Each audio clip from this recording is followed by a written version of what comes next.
মানুহ ইমানেই বেছি অভাৱী হৈ গ'ল যে উৰি যাই থকা চৰাইটোৰো মাংসখিনি বেছি খাবলগীয়া হ'ল।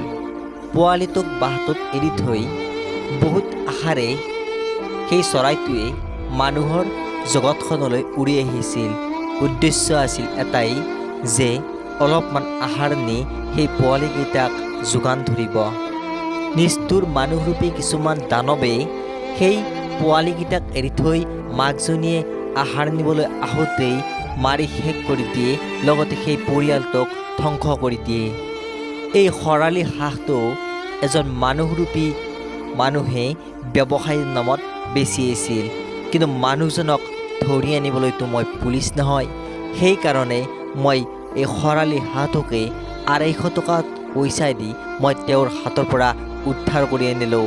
আনি আমাৰ এই ওচৰৰ কাহুৰবাহা আৰক্ষী চকীখনত গতাই দিলোঁ আৰু গতাই দি এই থানাখনৰে IC সেই শ্ৰীকান্ত দাস নামৰ IC জনৰ সৈতে মই চৰাইটোক মুকলি কৰি দিলোঁ।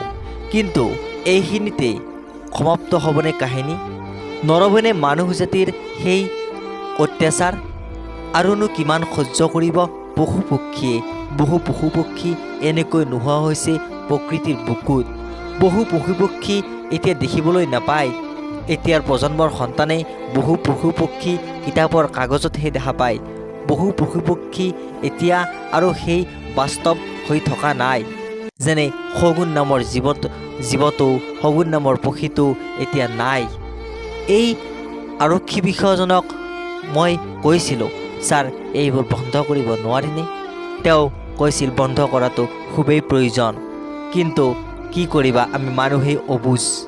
মানুহেই আমি হত্যা কৰোঁ সকলোতকৈ বোলে আমি জ্ঞানী জীৱ। এই জ্ঞানী জীৱৰ কাম জানো এইবোৰ? কিয় এই মানুহ জাতিটো ইমান লোভীয়া? আকাশেৰে উৰি গৈ থকা চৰাইটো শান্তিৰে উৰি যাব নোৱাৰেনে?